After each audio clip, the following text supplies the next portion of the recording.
EVM is not a lagging indicator, which means it doesn't look at giving you some insights from the past. It gives you insights for the future, which means it tells you about the health of the completion dates and cost. In the sense that it's a dashboard, like in your car. Many a times we never know unless you want to really calculate. So the petrol needle or the diesel needle or the gas needle really goes down. Based on your intuition, you think that I have 50 kilometers to cover, or 50 miles to cover for that matter, and per liter of gasoline, or per liter of gas, I would probably be able to travel 10. When this level is reached, I'd probably be able to travel 70 or 80 kilometers, so we are still safe. Now, that's one way to look at what's the, what's the projecting for the future.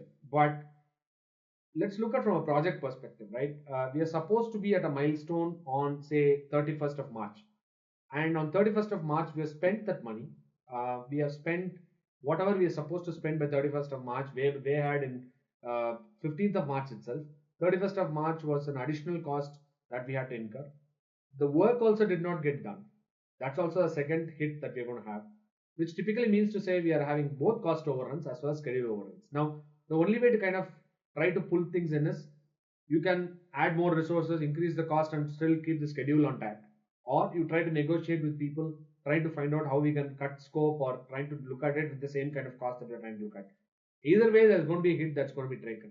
But there is a potential ask that will come from the board or from somebody else saying, okay, that's fine, we are now delayed for whatever reasons we have delayed, and we have understood whatever reasons it's going to be. Tell me what additional cost it would take to deliver this in full value. That's the general statement that you typically get to hear. However scornful it is, that's the statement that you would typically get to hear. Tell me how long you guys will take beyond this date. There was a commitment date on April 15th. Now you're going to come back and tell me it's May 15th. That is something that needs to be worked out. So if you're doing May 15th and you want one more resource also, now you're going to tell me that you're going to add more cost than the existing cost. Tell me what is that we need to do. So that's exactly where the EVM concept comes in. Traditional EVM uses a lot of these cost performance indices, schedule performance indices, and estimated cost at completion, which means there was a budgeted cost at completion, which means BAC as they call it. It's say let's assume it was $10 million. Estimated cost now at completion is going to be probably $12 million. So the difference of $2 million is what the overrun is going to be.